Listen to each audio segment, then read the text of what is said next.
Salut à tous, c'est PULKO et bienvenue dans cet épisode spécial de la toile de Pulco. Épisode spécial car l'année est terminée, l'année 2015 est terminée. Alors aujourd'hui, je vais vous parler de tous les films que j'ai vus, les 10 films que j'ai le plus kiffé et les 10 que j'ai le plus détesté.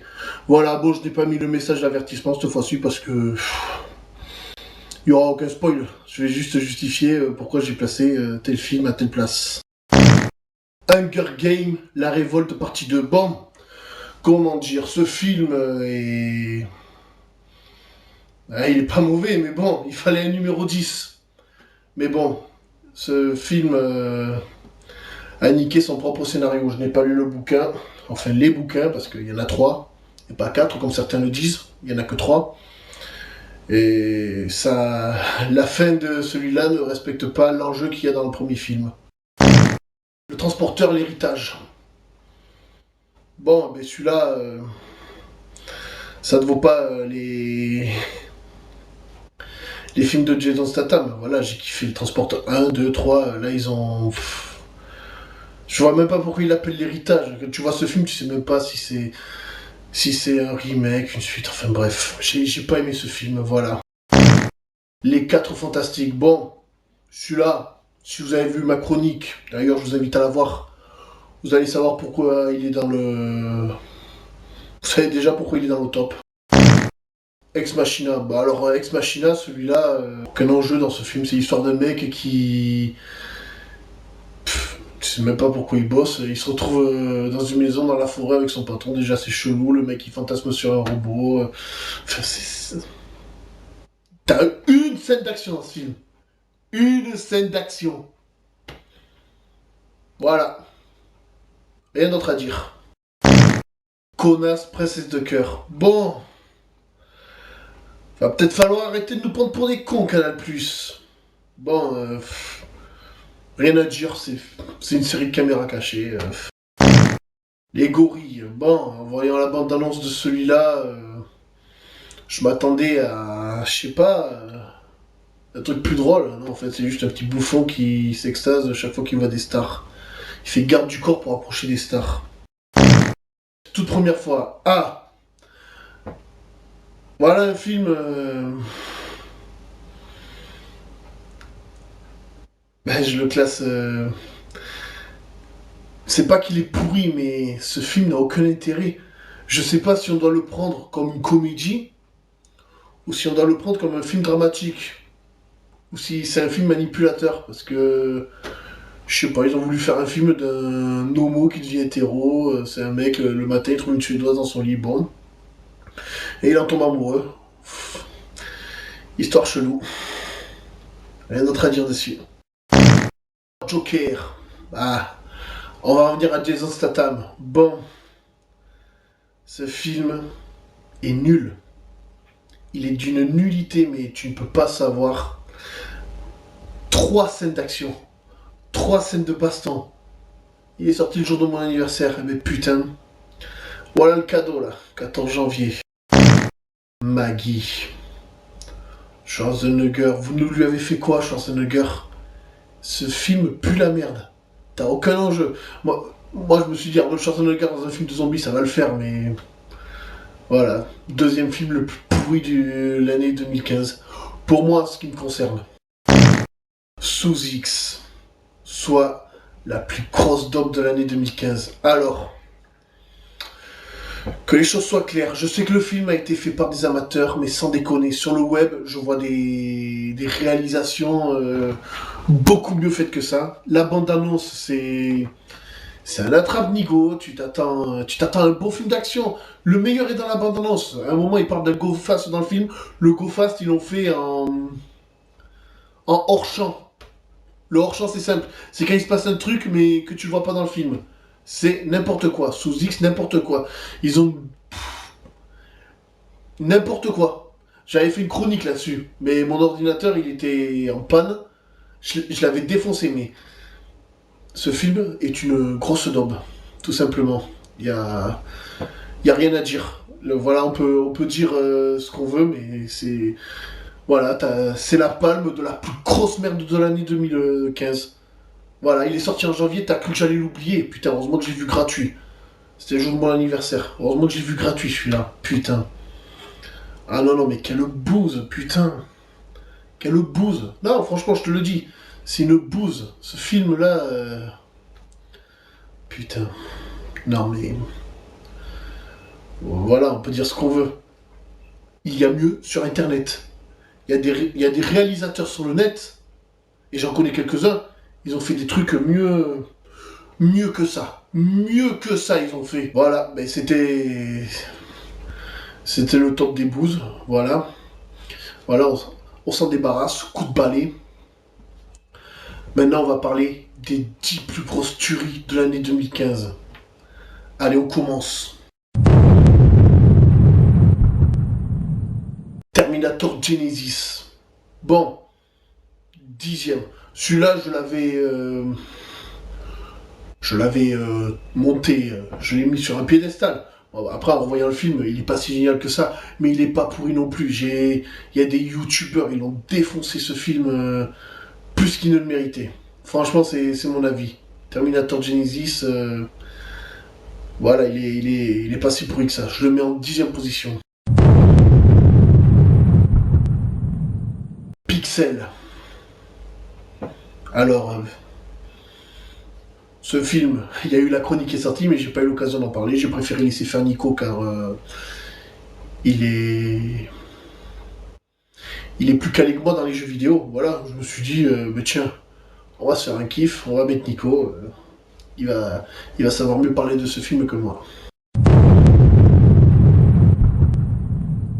Fast and Furious 7. Bon, celui-là, j'avais sorti la chronique. Je lui avais mis 4 sur 10, mais en revoyant le film, je me rends compte que j'avais abusé. Bah, il est pas si pourri que ça. D'ailleurs, j'avais oublié de parler de la prestation de Dwayne The Rock Johnson, qui pour moi est le successeur d'Arnold Schwarzenegger. C'est un bon acteur. Franchement, le gars, il a les répliques qui tuent. C'est le mec badass. Ils ont bien fait de le mettre dans Fast and Furious pour lancer la franchise. Parce que pour moi, c'est un succès. Il a sa place dans cette saga.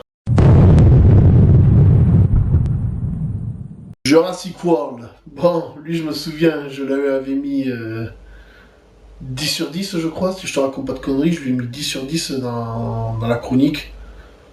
Voilà, mais bon. Entre temps, il y a eu de meilleurs films. Voilà. Jurassic World, 7ème au classement. Excellent film, toujours. Le labyrinthe, la terre brûlée. Bon. Alors celui-là, il était. Je t'ai pas fait la chronique dessus parce que je n'ai pas revu le 1, mais autant dire que le film est excellent. Le film est excellent, t'as de l'action, t'as du drame, t'as un bon scénario, t'as pas le temps de te faire chier. Pourtant, ce genre de saga, c'est pas mon délire, mais non. Le labyrinthe, la terre brûlée, voilà, il mérite sa place. Avengers, l'ère d'Ultron. Ah, mais moi je vais vous dire un truc. Moi je suis un grand fan de Marvel. Je suis un grand fan de la saga Marvel. Ce film, c'est. Il est excellent. Il est excellent. Pourtant, j'aurais pu le monter plus haut dans le classement, mais bon, 5ème position, ça lui va largement. Ça lui va largement. Voilà. Moi j'attends qu'une chose, là c'est en 2016, Civil Wars. Captain America Civil Wars. Star Wars épisode 7. Voilà. Je vais me faire déchirer. T'as mis Star Wars en 4ème position. Bon, Star Wars, j'ai laissé Nicole chroniquer parce que c'est un très grand fan de Star Wars. Alors, c'est pour ça que je lui ai laissé faire la chronique. Il connaît le monde étendu. Il a joué quasiment à tous les jeux vidéo. Pas à tous, mais à beaucoup. Il a lu les livres. Il a vu et revu les films. Le gars, il peut te dire. Il peut te dire les différences qu'il y a dans chaque version de Star Wars. C'est hallucinant. C'est sa saga préférée aussi. Alors c'est pour ça j'ai estimé c'était à Nico de le faire. Après moi, ce que j'en pense de ce film, Le film est excellent, sauf qu'il y a un enjeu dans le film qui pour moi a gâché tout le reste. Ceux qui ont vu le film savent de quoi je parle. Je ne vais pas spoiler. Mad Max Fury Road, voilà. Ce film, c'est une tuerie. T'as des coups de feu de partout. C'est le plus fou qui survit. C'est ce qu'il y a écrit sur l'affiche. C'est à peu près ça. Là, il y a l'affiche là qui. Vous devriez. Il y a le slogan sur l'affiche. Voilà, ce film, c'est une tuerie. Je n'ai pas fait de chronique dessus parce que tout simplement, je n'ai pas vu les premiers films Mad Max et pour faire une chronique, il aurait fallu que je rentre dans les détails et c'est pour ça. Mad Max Fury Road n'a pas eu de chronique. Ben bon, je vais faire mes devoirs, je les verrai les films. Kingsman, service secret. Bon, alors celui-là, je voulais le chroniquer, mais j'avais l'ordinateur en panne au moment où il est sorti. Ouais, ben celui-là, il est bien. T'as de l'humour, t'as de l'action et tu te fais pas chier dans le scénario. Voilà, c'est tout ce qu'il faut. Pourtant, moi, je suis pas trop film d'espionnage. Mais voilà, ce film, il m'a tellement mis des claques que, voilà, eh ben, il se retrouve deuxième au classement. Et le meilleur des meilleurs, NWA Straight Outta Compton. Je sais pas si je l'ai prononcé correctement, ceux qui m'insultent.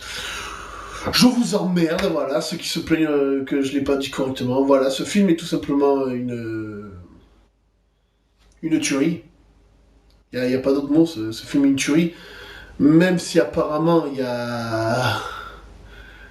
a eu certains scandales autour de ce film. L'ancien manager de NWA a demandé je sais pas combien de millions d'euros parce qu'il y a eu de la calomnie, il y a eu du mensonge soi-disant. Voilà, bon, le film est bien, faut le prendre comme une bonne histoire. Mais il y a beaucoup de. Ce film est sorti trop tôt. Mais voilà, pour bon scénario, NWA, j'aime bien ce groupe de rap. Alors, voilà. Faut juger ce film en qualité de film. Mais ce film a fait polémique. A fait polémique, voilà, par rapport à l'ancien manager. Voilà. C'était la toile de Pulco spéciale Flop 10, Top 10 2015. Voilà. Alors 2016, on va reprendre l'étoile de Pulco, mais il y en aura moins. Il y en aura moins parce que pour ceux qui sont pas abonnés à Facebook et Twitter, je vous le dis, moi je prépare un troisième street album qui s'appelle Ennemi à terre et avec Noiko, il y a l'école des 33 coups qui avance. Et ça va être une tuerie. On va bientôt lâcher un morceau. D'ailleurs, je préviens de suite, va y avoir une chaîne YouTube DDC qui va sortir. Comme ça, c'est une question de. C'est un truc entre nous, c'est une question d'équitabilité. Il y aura une deuxième chaîne YouTube. Je peux pas l'afficher pour l'instant. On n'a pas choisi de nom. On n'a rien préparé. Dès que ma manière, on lâchera pour le lancement de cette chaîne YouTube. Je pense qu'on lâchera un titre de l'école des 33 coups. Voilà. Une exclusivité, un titre inédit. Manière, sur cette chaîne YouTube, il n'y aura que du DDC. Les vidéos que je fais en commun avec Nico, ça sera tout sur cette chaîne. En gros, bon, allez, de temps en temps, je l'inviterai pour faire une chronique, une toile de Pulco. Mais Nico fera nos vidéos communs, on les fera essentiellement sur cette chaîne. Et Nico a toujours sa chaîne, Nico le Geek. N'hésitez pas à y aller, voilà. C'était la toile de Pulco. Ciao, à l'année prochaine.